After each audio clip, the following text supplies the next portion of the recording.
कि अंदर ईस्ट को बुरा परिणाम। गला मेरा थोड़ा खराब है, लेकिन अचानक से मुझे बुला लिया गया है तो कुछ ना कुछ तो मुझे कहना ही पड़ेगा। बेसिकली मैं अपने बारे में बता दूं, मैं लाल किताब ज्योतिष का एक विद्यार्थी हूं और प्रोफेशनल रूप से मैं लाल किताब ज्योतिष ही करता हूं। तो कल विषय दिया गया था, 3-4 विषय थे, उनमें 2025 भी था, पर मैंने जो विषय चुना है वो है लाल किताब। जैसे ही लाल किताब ज्योतिष का नाम आता है, बहुत से लोगों के बीच में भ्रांतियां फैल जाती हैं। ये कोई टोने टोटके की किताब है या जादू मंत्र की किताब है या सिर्फ उपाय ही देती है, ठीक है। मगर ऐसा नहीं है, ये सच्चाई नहीं है।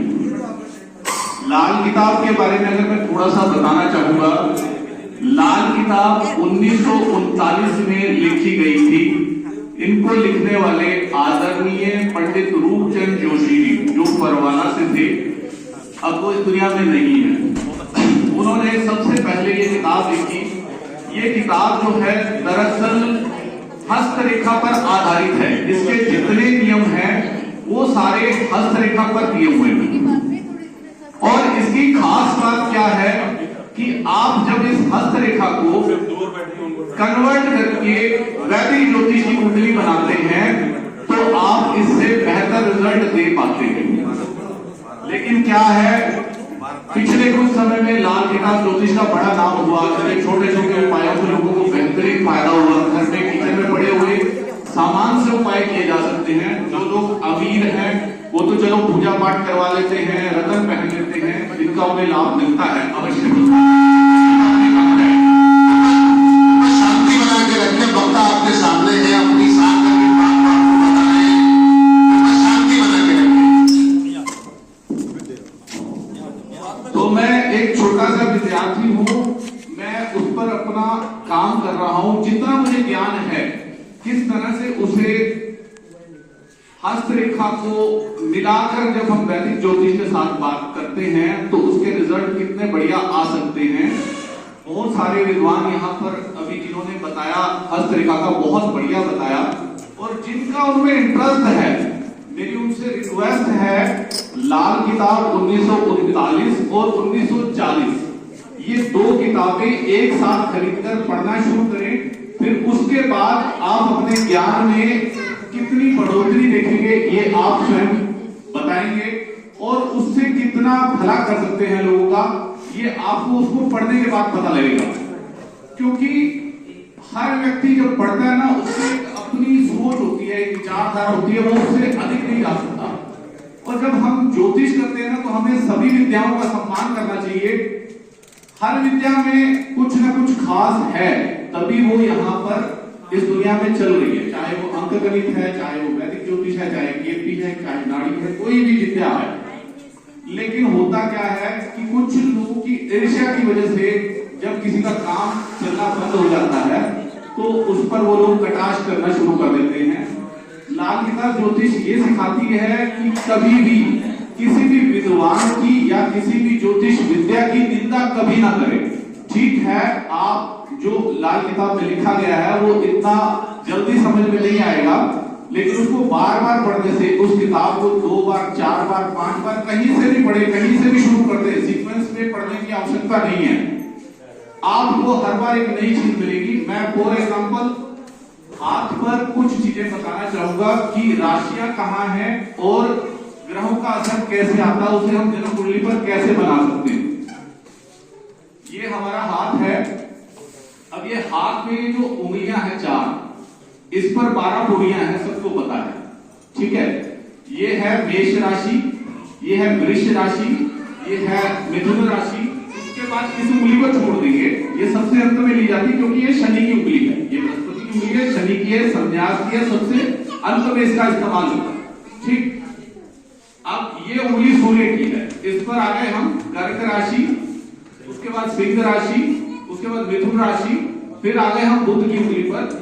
ये हमारी आ गई तुला राशि और ये हमारी आई वृश्चिक, उसके बाद धनु, फिर आते हैं हम शनि की उंगली पे।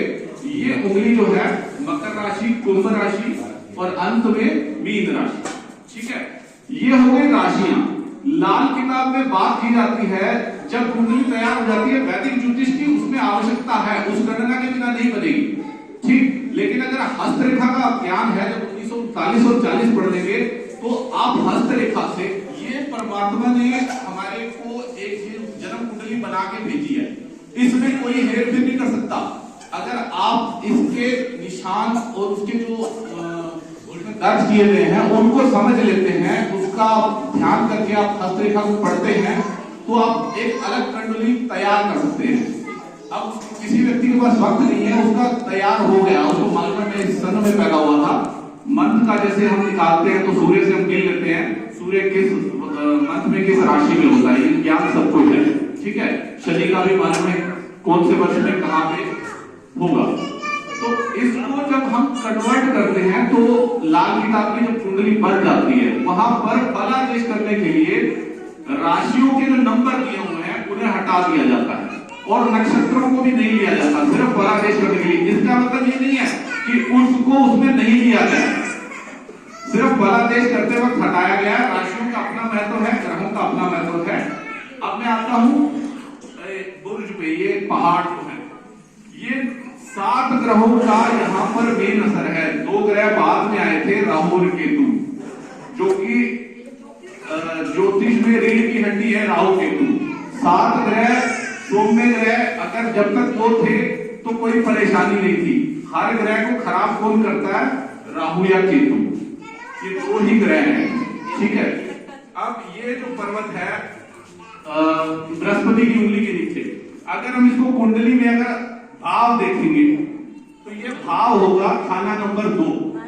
ठीक, शुरू होगा सूर्य के नीचे से भाव नंबर 1, इसके बाद ये बुध है, बुध के पर्वत के नीचे भाव नंबर 7 और ये जो शनि है भाव नंबर 10। और यहाँ पर एक बात कही गई है, केंद्र के जो घर होते हैं, जो सबसे ज्यादा महत्वपूर्ण है, जो सुख दिखलाते हैं जीवन में, बंद मुट्ठी, उसमें 1, 7, 4, 10 ये भाव आते हैं। अब यहाँ पे मैंने गिनवाए आपको 1, 2, 7 और 10, 4 रह गया।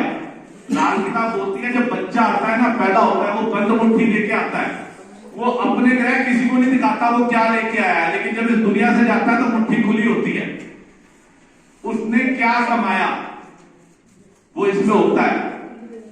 वो सिकंदर की जब मृत्यु हुई थी, उन्होंने कहा था मैंने सब कुछ इस दुनिया से कमाया। जब उन्होंने एक महात्मा मिले तो उन्होंने उनको कुछ विचार दिए, तो अंतिम समय में उसने कहा कि जब मेरी शैया लेके जा रहे हो तो मेरे दोनों हाथ बाहर रखना, ताकि दुनिया को पता लगे मैं क्या लेके आया था, क्या साथ लेके जा रहा हूं।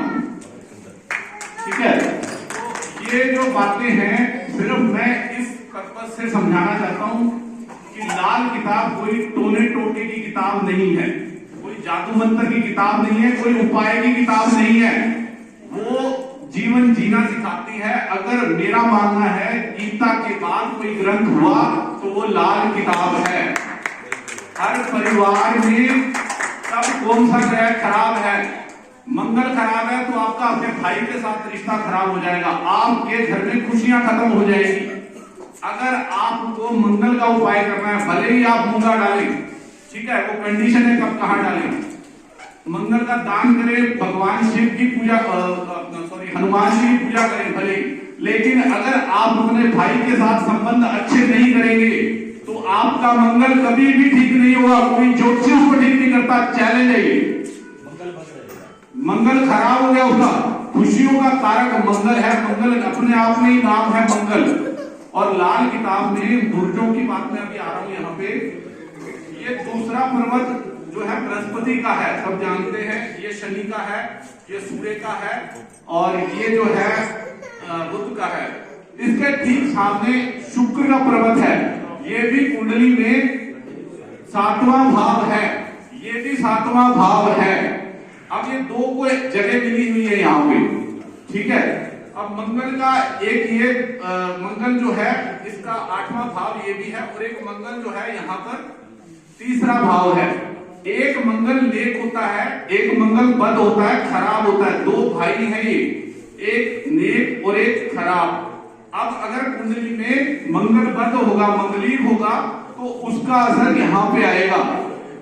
मंगल नेक होगा तो यहाँ पर आएगा। मंगल की आकृति है, मंगल की आकृति है स्क्वायर। कुंडली के कभी खाने देखे केंद्र के किसी ने गौर से? वो स्क्वायर में है।